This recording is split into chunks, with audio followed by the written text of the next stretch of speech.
All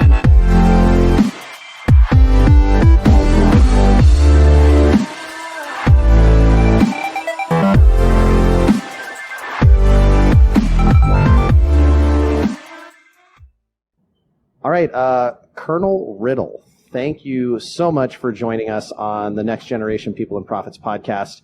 Super excited to be sitting down with you. I just had the opportunity to read one of the chapters of your book, and I was reading it on my walking treadmill and just getting all pumped up, and it was bringing back all the memories of my time, not in a cockpit, but in the military, and identifying with some of your experiences after that mission. And so very excited to chat with you.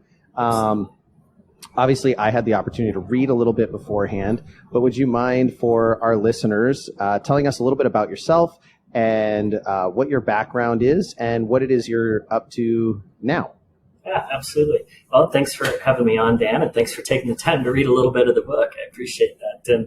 And thanks for your service. There's a fraternity amongst military veterans, and, we kind of have our own language and culture of sorts. And I appreciate your willingness to serve and have me here today. So I am a colonel in the U.S. Air Force. Of course, I'm expressing my own opinions here today, but I'm currently stationed at the Pentagon, unfortunately flying a desk in the basement. But my career to this point, I've been in about 24 years. I was fortunate to fly for 20 straight years in A-10 Thunderbolt II. We call it the Hog.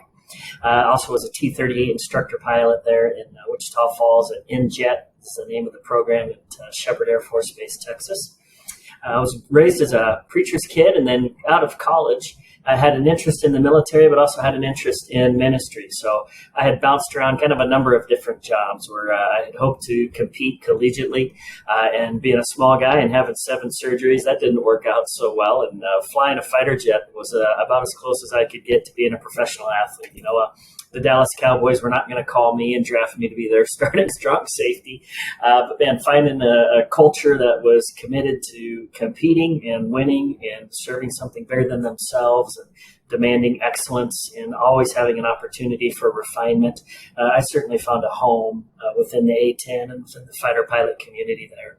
I had a background in ministry. I was a youth pastor for a few years, and then also a collegiate teaching fellow and a research assistant. So kind of a strange mix that has allowed me to do some speaking on resilience and a little bit of the core of the book that I've written on spiritual, mental, emotional resilience. And truly we just share some fighter pilot stories that oftentimes I make fun of myself about and discuss, all right, what are some of the eternal principles that we can draw from this experience, and what does some of the current day research say that supports those ideas?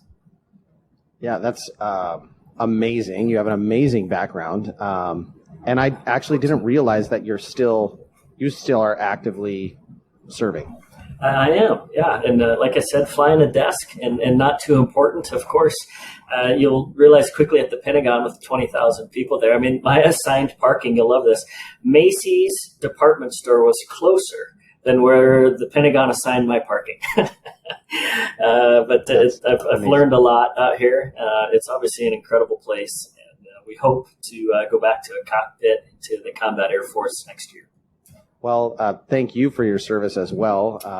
And I was Army guy. I chose to go the guard route, but we had deployments. This was obviously during the global war on terror when things were very active, and so we had a pretty aggressive op tempo.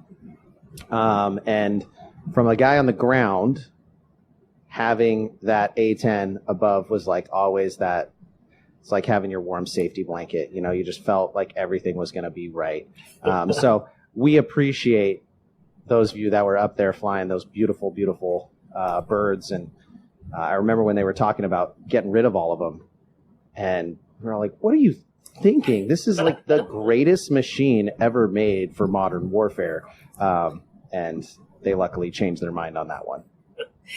Well, it's an incredible machine, and I was fortunate to get to fly it. And working with the Army guys, I parachuted with the 82nd Airborne for about 3 years, and I called that my Air Force Appreciation Course. It was an additional duty to fly in the Hog, but the guys on the ground are very much a part of the A-10 culture. And even though you'll hear, fighter pilots thump their chest and say we're the tip of the spear, we truly understand that the mission is that 18-year-old kid with a rifle Yep. And they're committed to those guys on the ground. For your listeners that don't know, the A-10 is designed for close air support, and a very rugged machine, able to be very precise with its weapons employment. And I mean, just as a culture, as a community of hog pilots, we feel a great kindredship to the guys on the ground, and we'll bend that jet up to get down in there and help our guys. Yeah, and so you led to it. Your very first chapter of your book, you kind of talk about bending your jet up a little bit and flying it into a pretty nasty storm. And I was impressed by the pictures of what the hail actually did to your jet. Would you mind giving a quick, let's start with the story, because it's a pretty impressive one. Yeah. Well, I love telling stories, and I love hearing them, and I love the principles that come out of them. And so I'll tell your listeners right away that this story doesn't end with me being the hero by any means. And as a general rule, fighter pilots aren't supposed to fly into storms and beat up their jets.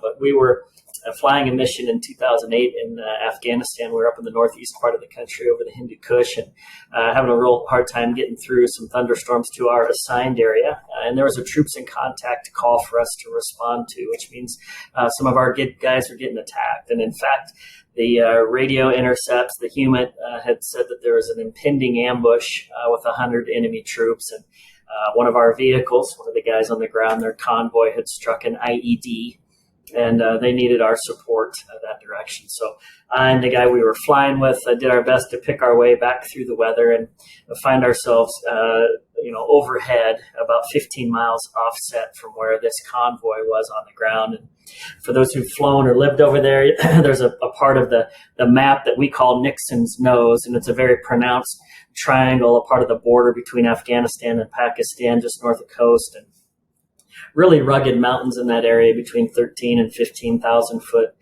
peaks. And they were down along a river valley. And as I'm flying up and down the storm, I'm getting radio chatter from them regarding the impending ambush. I can hear the elevation in their voice. They're trying to relay through a third radio station that we need some air support immediately. And I happened to be overhead, again, just a little offset from the storm. And the gentleman I was flying with there, his call sign was Pig. He was over at the tanker getting gas. And their urgency, really compelled me to do what we could. So I headed in their direction and flew into the storm. And, at the time, it looked like, I call them white puffies with a little bit of turbulence. And as I entered into the weather and tried to head over, the top of them in the little narrow canyon, maybe a quarter mile across that they're in, maybe a half mile, the jet inside the cockpit turns dark, and I hear deafeningly loud hail, which is just amazing to me. You've got earplugs and ear pucks and a helmet and a bulletproof canopy,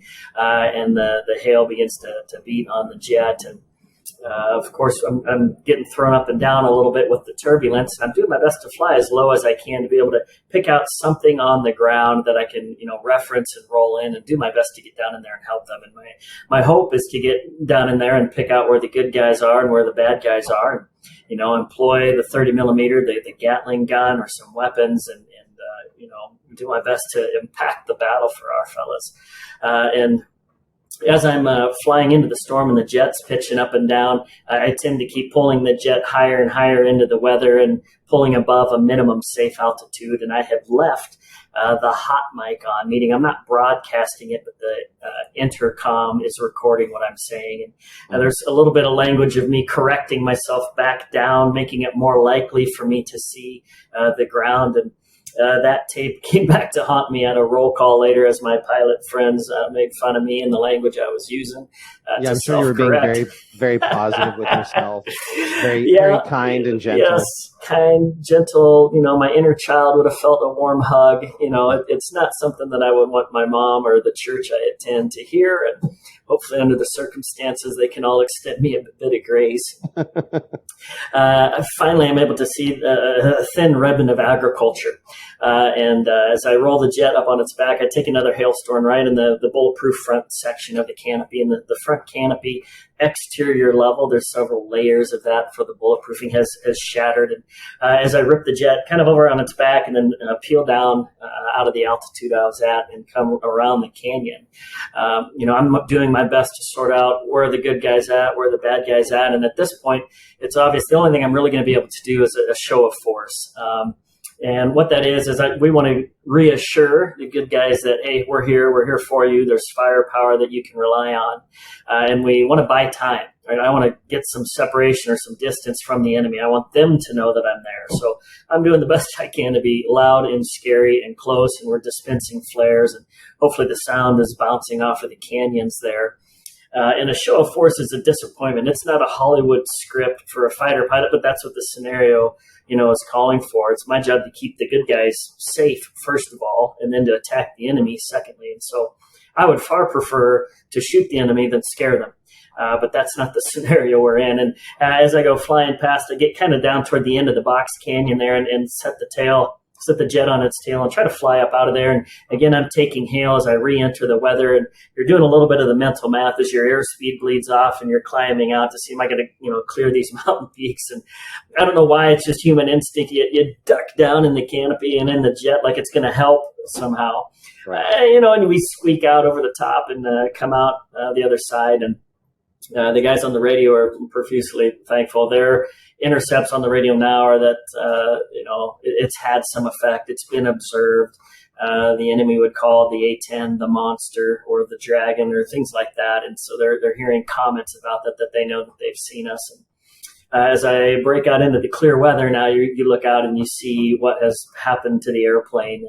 And, I come back and there is an emergency. I've declared an emergency. This jet's not going to fly for a while. And as I'm looking at the damage, I just want to vomit in my mask a little bit. I'm not sure that I've done the right thing. Certainly it didn't have a glorious Hollywood ending like I would have preferred or they would have.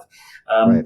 Was it worth it? Did it make a difference? And as I taxi back and park, there's a huge crowd of our maintainers that are stunned at what the jet looks like, and the hail damage. It's all up and down the leading edges of the wingtips and the engine nacelles, and the canopy had taken 2 more hailstones, which was deafeningly loud. It felt like getting hit by a shot put at 400 knots. I was just stunned at how hard that felt. But it held. The exterior pane was shattered, but the interior panes held in place. And the commander at the time, the group commander, not my squadron, but the next level up group commander, was waiting there for me, and he had quite a reputation for grounding people. And as I come down the ladder, I'm a little bit nervous, of course, and criticizing myself and not sure. This is probably hard to imagine. When I get nervous, I talk a little bit too much. And as I come down, my squadron commander and this guy that's known for grounding people are standing there. And, I made the joke. I said, hey, it'll be fine. I've got full comprehensive coverage through Geico. And I laughed. My commander laughed. The boss didn't laugh. And, maybe it was poor comedic timing. I don't know. But that lesson that we kind of took away from there is that, are we faithful to do the right thing, even though it might not look like success? And so those were kind of hard lessons to learn, really. But success doesn't always look scripted. It doesn't look like we hoped. But was I faithful to do the right thing? And you kind of leave the results to somebody else. Yeah, that's one of the things that you talk about in that chapter, and I think is a really poignant lesson. You also go into some detail after, like post-mission, the stress of, okay, I made this decision, and now there's a bunch of people who are going to judge me for that decision. Sure. And, coming from the military, it's a lot of bureaucracy, right? So you got to talk to this board and this board and this board and this colonel and this person. And, well, you're a colonel, so you're maybe not as intimidated by colonels as I was as a, young first lieutenant in Iraq. But sure. You have to go through that. And how do you, so I think from a mental resiliency side, that's the harder part, right? Like the decision in the moment of there's good guys who need my help and I can give that help is an easier, like, mental process than now dealing with the aftermath. Sure. So, like, how do you stay mentally tough in those moments where you're like, Now everyone is questioning your decisions, which then is causing you to second guess your decisions. Sure. Well, and as you pointed out at the time, I gave no thought to what was going to happen when I came back or who was going to watch my tape or the safety board, and that's the right way to do it. I'm doing the best I can with the instincts I have, the training I have. And, that's the point, right? Am I willing to put myself in harm's way for the benefit of another? And even your business owners, the thought is, am I willing to do the right thing, on the benefit of my employee or my customer or my athlete? Even though it might not give the immediate results or financial feedback that we think it would. So, these were all questions that come, at the calm of hindsight.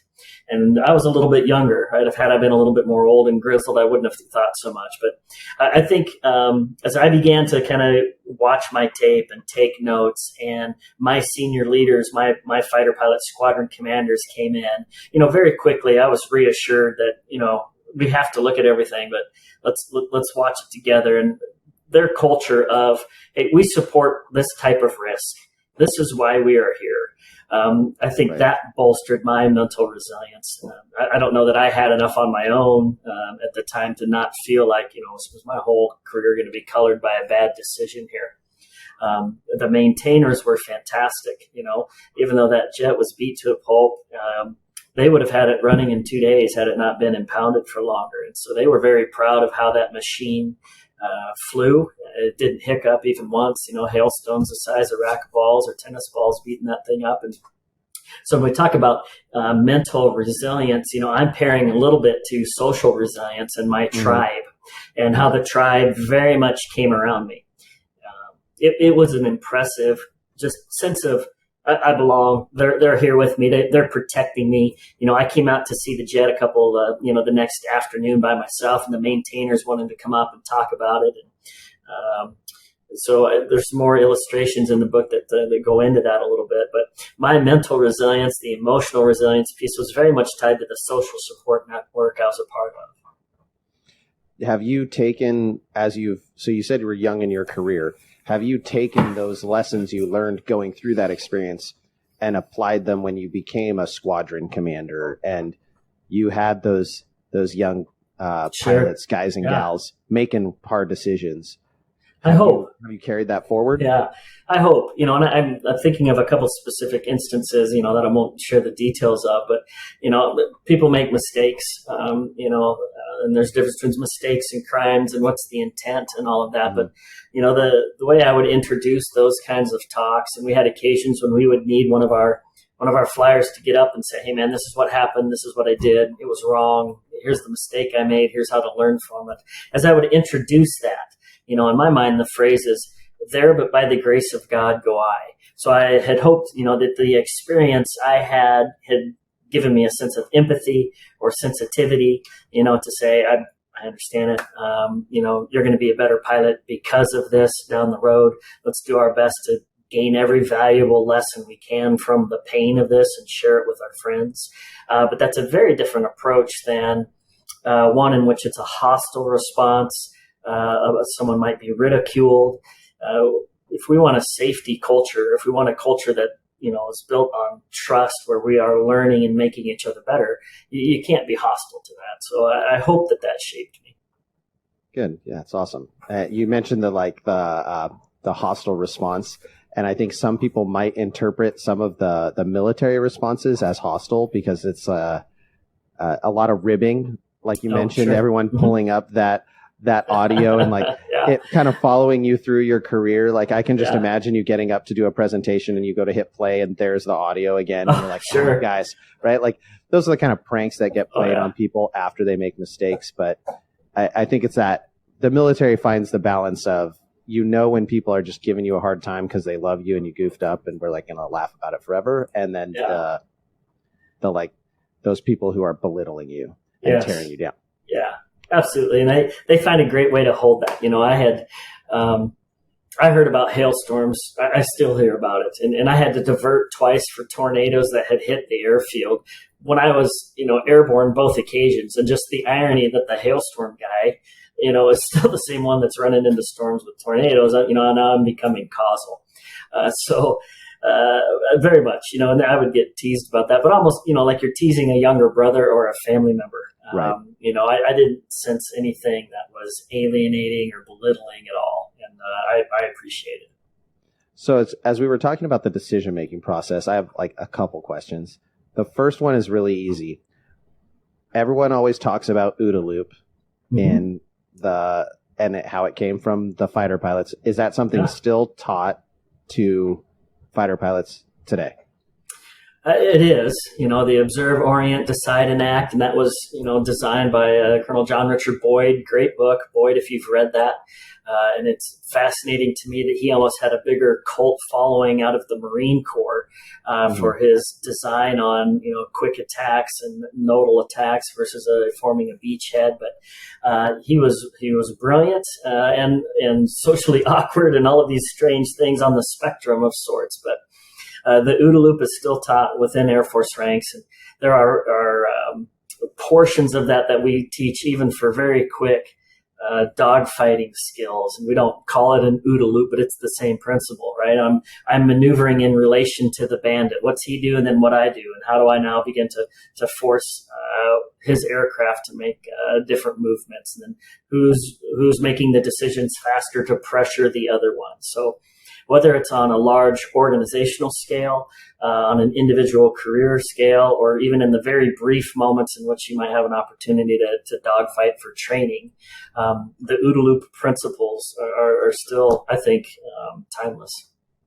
That's interesting. I actually have only heard them presented more on a micro scale of, close quarters combat style thing, dogfighting, gunfighting, you've got that. And I actually thought that's what it was pulled from. So it sounds like I have not read the book. Now I have to. I don't know why I haven't read the book. It sounds like it was actually more on a higher level scale than just dogfighting when he kind of came up with the principle. I can't recall. I think the birth of it was, he was a great fighter pilot. They called him 42nd Boyd. He was exceptional in the jet. And he would tweak up the academics of how to train other fighter pilots. And I think that's where the OODA loop was birthed from. But then the applications organizationally, remained true. And so we're doing that. And how do we observe what Russia's doing? How do we orient our forces? What are we going to decide to do? And how do we act, before they're able to adjust to make the next one? The rapidity of that OODA loop then becomes kind of the difference maker. And the same thing would be true for your business owners. What are we observing about our community? How do we orient our marketing, our recruiting, our performance to that? What do we decide to do, and how do we act on that more quickly perhaps than a competitive gym, 30 miles down the road? Yeah. And what we see with a lot of people is they struggle to connect the decide and act portion. They can observe, they can orient, but in the decision, they get that analysis paralysis and they fail to execute. And that's really that's the risky part, right? The decision and then the action, because then it starts. There's a result. Yeah. There's a result. Well, and I think a great way to formulate that, and I try to do this with some of the teams I live, is to prescribe ambiguity. So as we're talking as a team, we're observing this, we're orienting. Here's our decision and why. I think it's important people know why we're deciding it. Here's our action. And we call that version 1. And what version 1 means is it implies we're going to continue to refine this. It gives ourselves permission to make changes. It's telling people to expect an update versus this is the plan forever and always, and it needs to be perfect. People become beholden to the plan or offended if we need to make changes. But by simply calling something version 1, I'm communicating to you that we're going to keep changing this thing and we're going to try and make it faster. I like that. And I instinctively know no operation order lasts first contact. Once you make contact with the enemy, now you have everything is a fragmentary order after that, because you've got to respond to what they're doing. But applying that to a business mindset is really, really important for all of our listeners. And I actually had the opportunity to teach, I don't know if the Air Force follows them exactly, but the 8 troop leading procedures from the Army side of developing, disseminating information and leading troops to a bunch of gym owners. And it was really helpful for them to kind of see that, like, that process. Sure. And I always emphasize, right, the last step is supervise, because that's the easiest one to forget as a business owner, right? Uh-huh. Mix up the idea of I've delegated versus I've abdicated. I've just given it away and said, oh, take care of that thing, or I'm delegating it, meaning I'm engaged, I'm supervising, but you're managing. Right. And to give people latitude to do it, right? I find it important to say that, I have a desired outcome, and my brief is we're going to go from here, and here's my target. But how we get in there, maybe I give them 1 or 2 milestones, but how they get there, I want to leave up to them. And then as the leader, I need to be able to say, well, is it within, plus or minus 10 degrees of what I would want? Then I need to be able to say, good, that's good, we'll take that. Versus it has to be the way I had envisioned it, because then you're really not delegating. Right now we're micromanaging. You're not empowering. You simply need a worker bee because you don't have enough hands. So it's an interesting model, and it's tough, particularly for maybe business owners, self-employed owners, where everything they do has a bottom line. Every day they take off, they know how much money they're losing. They started by putting the first tiles down for this gym floor. And so are they able, as they get more senior, to be able to say that's close enough? Because what are the things that only I can do as the owner? Sure, you can do all of the things because you know it better than anything else. But what the company needs from you are what are the things that only you can do? And can you discipline your time to do only the things that you can do? And that's tough. It's tough to let go of that stuff, I think. It is tough, and I think it does have a particular relevance to or correlation to military, especially being on the officer side. Because as a military officer, you're lucky. I don't know how on earth. Apparently, the Air Force allows colonels to do cool stuff. In the Army, once you're like a major, you're going to be at a desk. Like that's just facts. You're lucky as a captain to be a company commander. And still be working with troops. Once you start to get to those higher levels, you're desk duty primarily. So, but that doesn't mean you're not a critical component. Without leadership, there can be none of the other stuff that has to happen. So I think it's an interesting correlation that you were talking about, where owners you can do all those things. Like as an infantry lieutenant, I can kick a door in. Right. But that's not my job. That's not where my troops need me. My troops need me managing, coordinating, on the radio, calling for support, those kind of things. How do you balance that, especially being a fighter pilot, right? I imagine you progressed as a squadron commander. Do you still hop in the cockpit and fly the plane regularly? As a squadron commander, yes, within the Air Force, and within our community, and probably within most, even for business owners, right? You need to be able to have what I call tactical relevance and tactical credibility. At that level, you should be able to lead mission one out the door, day one, for the war. So you have to have tactical relevance, tactical credibility. You got to be current, and you got to be good. And whether or not I was the best as a squadron commander, because I am juggling things other people aren't, I am probably not going to rank myself in the top, number of pilots, because I got younger guys that is truly all that they do. Right. And I'm flying half a dozen times a month, and maybe they're flying 18 times a month. Well, I would expect them to be a little bit better. Now, I'm hoping like a savvy ball player that's a little older, you're hoping that your experience can make up that gap. But the bottom line is you got to be good at what you're doing. As you age out of that, or as you move up into the higher levels, you still want to have some connection, right? As a lieutenant, I want to know that you know how to kick in a door. You have experience doing it. You know what the details and requirements are. But if you are doing that, we've got misplaced priorities. We have things we need you to do on the other side. And that's tough, particularly as we age as pilots, right? We've had a number of guys who, said, you know what, I don't care to go do the next thing. I just want to stay and maintain this tactical piece of my life forever. And nothing wrong with that. We need guys that can just kick doors in, their whole career. Yep. That's good. Yeah. So I have to ask, you had the foreword of your book written by Lieutenant Colonel Grossman. Yes, an Army hua. Absolutely.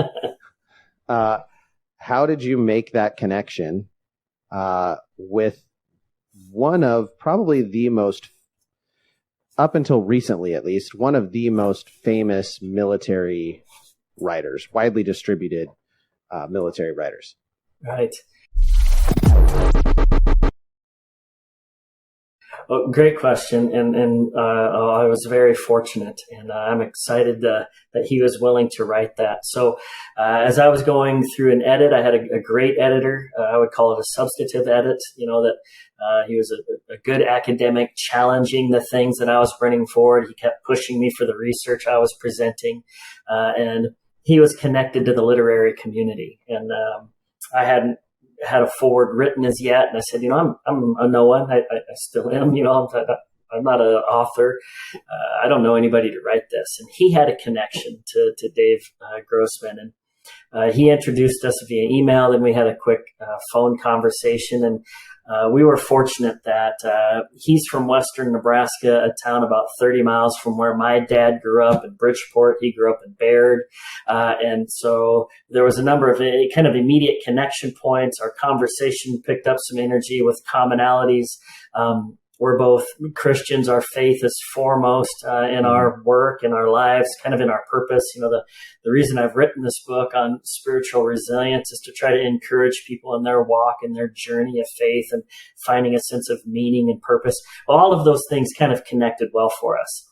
And I said, would you be willing to write that? I'll send you the book. And he said, he was so gracious. He says, I usually make a very critical read and then decide, but I can tell this will work for us. He goes, I'll write it. And so I sent him the book, of course, and he read through that and then wrote us a great foreword, and I'm very grateful. Yeah, I was reading through it, and I didn't really get his voice from it, but towards the end I started to, and then when I saw his signature line, I was like, oh, that makes a lot of sense. There were a couple things he talked about. Some of his comments about terrorists and that stuff like fit with him. He actually he came and spoke to our battalion before we deployed in 2009, and was talking about how people may tell you your mission's not important anymore, but it really, really is. And, it was a motivating conversation to listen to. And then I've had the opportunity to hear him speak a couple other times. Because I work in law enforcement, and he's presented at some of our law enforcement conferences and things, talking through similar stuff, mindset, etc. And the same thing, just a very high level of commitment to excellence. And for your listeners, Dave Grossman was an Army Ranger, and he's in the Martial Arts Hall of Fame. And he was a psych professor at West Point. He wrote the book on combat. He wrote the book on killing. He talked on spiritual warfare, and it speaks internationally for military and police forces. Provides training and insights, kind of to the how is it we train to do this? What kinds of things should we consider? How do we become better at it? How do we lead an organization of these kinds of people? And he's phenomenal. Yeah, very phenomenal. So you mentioned at the end of the chapter I read, and I don't know if it was at the end of the chapter, meant to be at the end of the chapter. It was all around about the book, but one of the key takeaways being that success can be elusive, fickle, and subjective. Yeah. Help me break that down, and it's so true, but help me break that down. And how do we manage that? Especially in an era where we hop on Instagram and everyone looks successful, and every business owner down the street looks like they're doing it better than we are. Yeah. How do we manage that elusiveness and that fickleness, and the fact that it's really hard to define what success even looks like? Right. And who's defining it? I think that's one of the challenges as you reference social media and Instagram. And do I have a sense of what success is, or am I allowing someone else's post to define what success means for me? And this isn't to present this section of our conversation to say that success or results don't matter. You walk into any fighter pilot community, your results matter more than nearly anything. and there is a commitment to excellence there. But we live in a world that I would say, and you'll see it in the book where I talk about things being both broken and beautiful, and how do we manage the tension of that? And when we talk about success, on the opposite side of that is failure. And I would say that there are some things that we are called to be faithful in our workplace and how we interact with others and the decisions we make, whether we lay down our own pride or our own self-interest to make others around us better. Are we willing to do that? And that might not show on the balance sheet. A little example that I give of that, we talk about William Wilberforce, who helped abolish slavery in England, an incredible story where he had wealth and political status and education and was a brilliant individual and committed his life to abolishing, the treacheries of slavery. And he was mocked and ridiculed. And over the course of those 30 years, he had countless political failures to get that passed. And it cost him his health. It cost him his treasure, but he knew it was the right thing. And so he was faithful to doing the right things. And eventually that translated into success. And part of the message I gave for that is I don't feel like I or my fellow Americans, I don't have a great concept of what suffering is. I don't have a great concept of what a long-term faithful commitment is, to hope that after 30 years of self-sacrifice, that at that point, that faithfulness breeds success. And what does that success look like? And are we willing to kind of be painted as unsuccessful until that comes about? And one of the things I think your owners will begin to understand and capture is the most successful gems in my mind are the ones that are able to tie together several parts of our lives: social, mental, and emotional, physical resilience. They have a place where they belong. They show up on a journey to get better. We have a common sense of community of where we want to get to. Are we willing to go through the process of that and be faithful to that, even though it might not comparatively look like success to somebody else's picture? That's, if you're listening, timestamp that right now. That right there was just gold, and absolutely what people need to be and fulfilling, right? That's what you fulfill for your clients. I think one of the challenges we have, and you may not know this about cheer gyms because you're friends with Danielle and Justin, who are incredibly successful as business owners. They are actually very, very smart business owners. Hence why I'm partnered with them. But a lot of gyms actually struggle with, they don't think about the bottom line. They're not worrying about the balance sheet. They're worrying about the trophy. They're worrying about, oh, well, that kid can't afford to pay, so I don't charge them. And they quickly get themselves into a situation where they're making decisions that might be good for the person because they're good giving people, but they're not good for the longevity of the business. And that's actually a decision-making process that military leaders have to do oftentimes as well, where sometimes, I'll without making it like super dark and depressing, there would be missions we would go on when we would need close air support, but we would be at red air, which for those listening meant we couldn't get any planes, couldn't take off. They couldn't fly because we're in Iraq and there were sandstorms or whatever. And we were operating in a more dangerous footprint now because we didn't have our close air support. We were now on mission without the ability to bring those assets to bear because of the red air. That's a decision that gets made, even though it's not necessarily the best for the troops on the ground. It's the best decision for the military as a whole. As a higher level military leader, can you talk me through how you make those decisions, how you weigh the balance of human life and then accomplishing the mission? Yeah. And that's such a difficult question, right? And that's where the wisdom and discernment and experience all comes together, where you're beginning to make value-based decisions. And this will sound funny, but if you'll allow the paradox and you use the word balance, right? When I talk about doing the right thing and being faithful to that and faithful to a process versus allowing someone else to define success, that's in no way an excuse for results. right? For your young business owners, the way your company talks to you is through your numbers. Your spreadsheet is how your company communicates to you.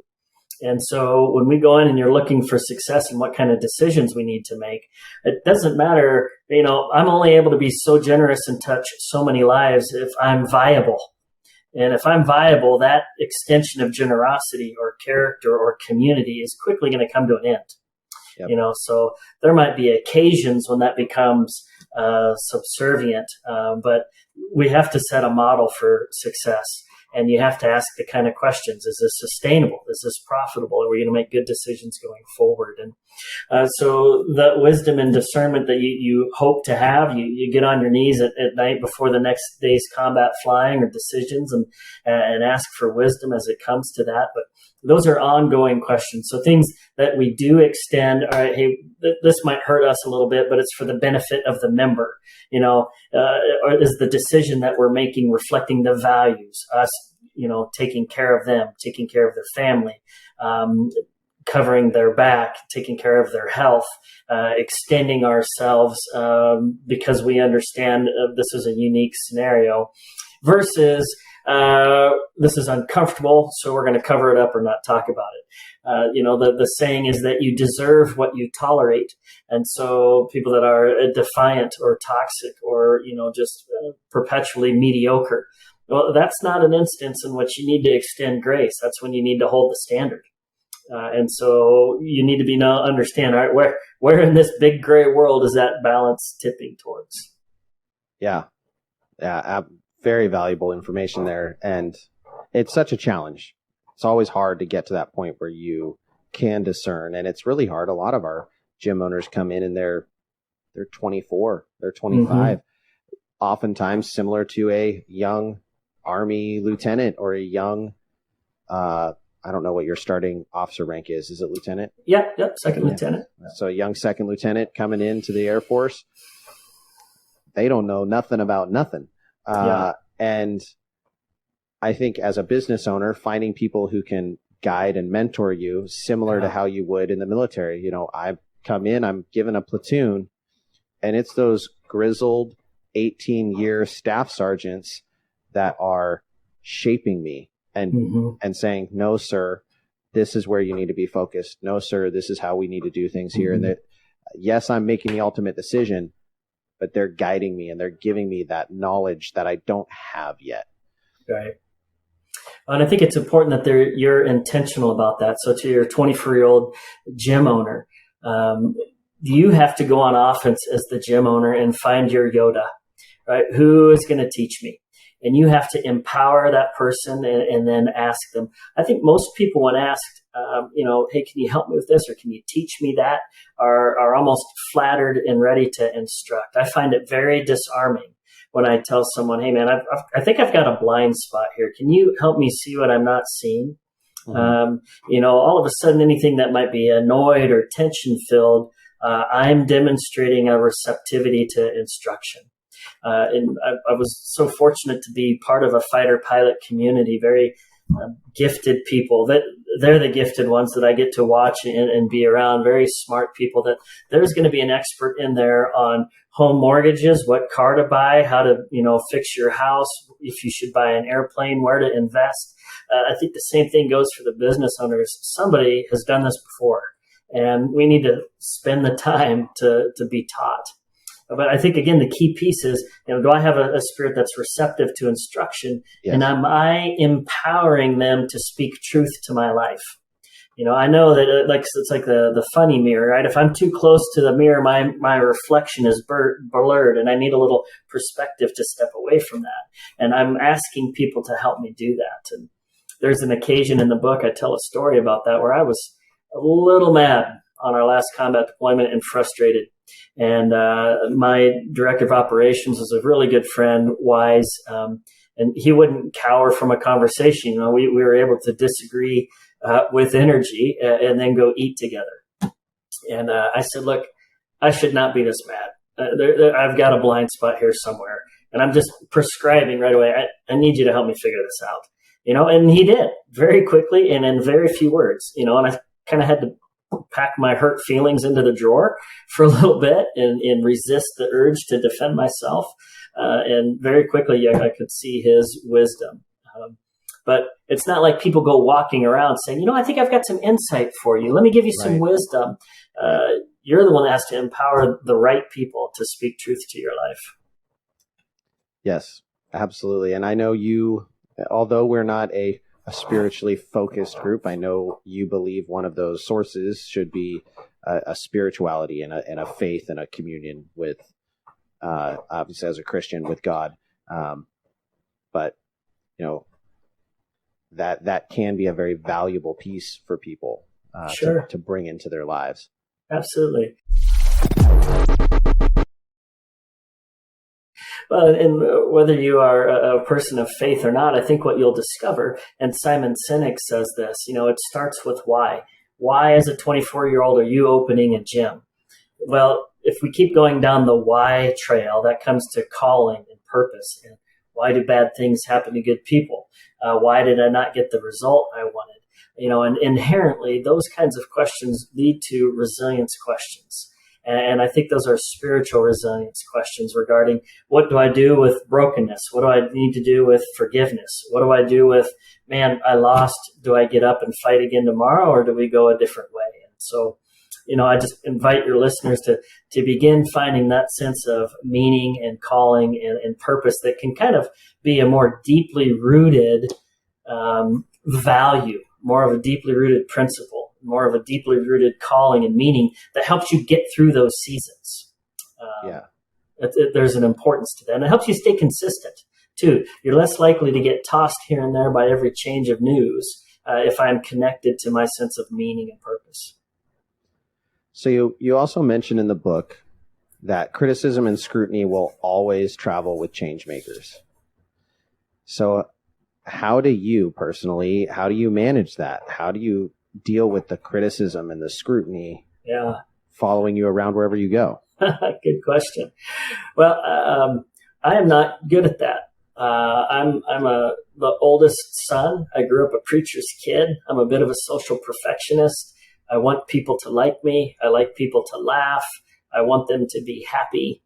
So I don't want to disappoint people in their expectations. But I would call right back to the things that we have discussed in the sense of when I am determined to know that we are making the right decision for the right reasons, then kind of the criticism carries less weight. My own resilience is prepared for it in some ways. And I don't know that I'm a great change maker. There's occasions when, I've tried to implement that in a number of ways. And I find always being transparent in my decision making. If I'm transparent in my decision making, here's what we're going to do, and here's why. And you don't have to agree with it, but it's a defensible rationale, right? Now I feel like now I'm good to go, right? And if there's good things that we need to update or change, fine. But if it's a defensible rationale and I'm transparent about why we're doing this, now the criticism carries less weight to me. I think criticism begins to gain momentum and credibility of sorts when people don't quite understand why, or you've made decisions that are violating the values of the company, right? If one of your gym owners expects, extremely prompt, attendance and prompt time card and prompt start times for each class, but one instructor who happens to be an exceptional instructor is always late and slovenly, what we're seeing is that we're not holding up our own values. Somebody's getting a free pass, and that criticism and frustration will build. Yeah, and we see that a lot in various cheer gyms, that exact circumstance. We also see, and I think what you touched on, I think is important for people to remember, is giving the why doesn't take away your authority. It's not necessarily even showing that you don't know what you're talking about or you're being pre-defensive. It is giving people the courtesy to explain why you're making the decision you make. And we work in a really weird world where when people do competitive cheer, we treat our clients like our subordinates, even though they're the ones paying us. And there can oftentimes be a defensive mechanism when you make a decision and people say, well, why? Well, if you haven't explained it, I mean, people have a right to ask why. And I've had owners talk to me as I bring up military experience, and they're like, yeah, but they have to follow your orders. Okay. One, if you're the leader that says, do it because I ordered you to, you're a bad leader. Right. And two, anyone who's ever worked with young enlisted soldiers knows that they can take your order and do it in a variety of ways and still follow your order, right? They're not going to actually clean the latrine can mean a lot of things. Sure. Sure. To a young private. So they can just, that's not the get out of jail free card that people may think it is in the military of like, oh, well, you can give people an order and they have to follow it. Right.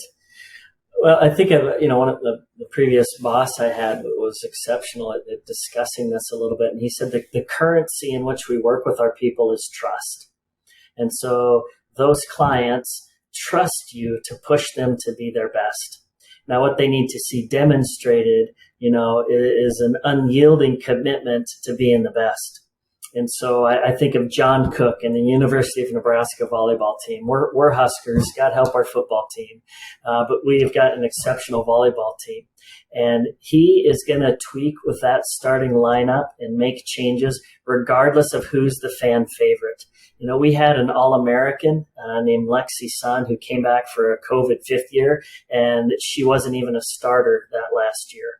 And the fact is, everyone, you might have an emotional reaction to that or little barbs that you would throw back, but there is no question that guy is doing the best he can to win. And so what you want to develop then is, all right, these people have given me permission to kind of push. I'm a coach. My foot's in your back. I want our performance at the best. Well, you can't be inconsistent with that. We can't let the prettiest kid be out front, even if they're not the best. They have to be the best. And I'm going to maintain a consistent commitment to that. And the why might be a luxury to discuss sometimes. There might be occasions when we don't have time to get into that. And I'm thinking of your military scenario now where I just need you to do it and I'll tell you why later. But generally, everyone should know that, it doesn't make any sense to me, but decision after decision after decision, we know that Dan wants this team to win, and he's making the best choices he can for us to win. Yeah, absolutely. I think the only time it really works in garrison, it doesn't work in the military. In a combat setting, soldiers are going to do what you tell them to do, or airmen are going to do what you tell them to do because they know you want to win. They know you're going to make the decision to win that fight. But that's a little different than what we encounter in the business world. Sure. So I have two. We've been on for a little bit. I don't want to take up too much of your Friday. I have two more questions for you, and neither one of them really relate to business that much. Right. Number one, you deployed a lot of different places. Between working in Afghanistan and working in Iraq, which one did you prefer? That is a tough question. I've never had that one. I was going to say, I thought you were going to ask me where I've preferred to be. And I've got to dogfight Finland F-18s out of Estonia and fly in the UK, for different exercises. But Iraq versus Afghanistan, I would say, topography, geography, Afghanistan is just one of the most amazing countries you've ever seen. I mean, it's tragic that we can't get stability and self-governance in there because they would have the best skiing and whitewater rafting you could ever have. I would think that Iraq, there was an advantage, even though there was tribal challenges there, is that there was a government infrastructure and people understood that they were Iraqis. Afghanistan is less infrastructure, less commitment to a positive degree of nationalism and more tribal, and difficult in that sense to make progress as we define progress, I think. Yeah, and this isn't even a question, but you mentioned it before of Americans most of us haven't really experienced true suffering for an extended period of time. And I think that that's a unique perspective that anyone serving in the military in the last 20 years who's been to Iraq or Afghanistan, we appreciate our country just a little bit differently because we've seen what it really could be. Sure. We've seen, I don't know how much time on the ground you ever spent in Iraq, but there was a town close to Al Assad Air Base that we would have to drive through on our way to Baghdad called Hit was what it was called. And they had open sewage through the streets. And you could always tell when you were about 2 miles out from Hit because you could smell it. And that's where people live their lives. So like it made you more appreciative to live where we live. Right. The other question I had reading was, and it wasn't fully in the book because I didn't get all the chapters. I just read the first one, and apparently it's chapter 20, and it's titled "My Daddy Kills Bad Guys" from a report your son wrote. Some artwork. Artwork. Okay. Did you get a call from the school? I did not get a call from the school. And we had gone to visit my little grade school son. And they had their artwork out on the hallways, with too much glue dripping off of everything. And they had to write a little report and just a one sheet and draw a picture that went with it. And, who was your hero? And I was very blessed that my son wrote about me. And then he drew a picture of a bubble-winged A-10 like a kid would draw rolling in to strafe. And on the top of it, he wrote, "My Daddy Kills Bad Guys," which I actually wanted to be the title of the book. That was my draft title of the book, was "My Daddy Kills Bad Guys." But the publisher thought I don't have the credibility or the following to have a provocative title. And I did not get a call. I laughed and was proud of him because that is a phrase we've used in our home. Not flippant about the mission, but he had an understanding of the purpose and the meaning. And it was a fun memory. Yeah. It made me think back to when my kids were young and using similar language. It was more often, "Daddy's going to go catch bad guys." There we go. You did better than I did then. I was a little too direct. Well, I mean, the police mission is different, right? Yeah. Army mission, my first son was born when I was in Iraq, so I never had to have that discussion going to a combat zone. But for going to work every night, it's, Daddy's got to go catch bad guys. So it made me reminiscent of the phrasing that we use to explain very complex things to young kids. Absolutely. Well, and I think for listeners, it might be harder for the thought was, who was walking by and saw that and saw the beautiful word "daddy" and "kill" right next to each other. How could those two things possibly coexist? And so that's kind of what I talk about in that chapter a little bit, is an integrated life of faith and meaning and purpose and calling, where, again, the world is both broken and beautiful, can see those two things come together, where a son might feel loved and protected and secure, but as Grossman so eloquently says, but we're also a sheep wolf, and when the evil's at the door, I am designed to stand in the way of that. Yep. And willing to go in harm's way on their behalf. And I'm sure there's no listener that wouldn't be willing to do that on behalf of their loved ones.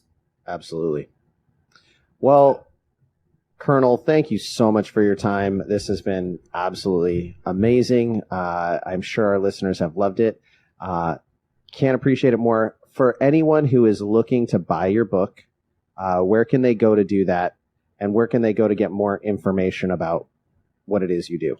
Absolutely. Well, thank you, Dan. So I have a website, thunderboltleadership.com. So www.thunderboltleadership.com. So the A-10 is known as Thunderbolt 2. So you'll see my little logo on there, and you can order the book from any of your preferred providers, Amazon, Barnes & Noble, Walmart, Target. That's on there.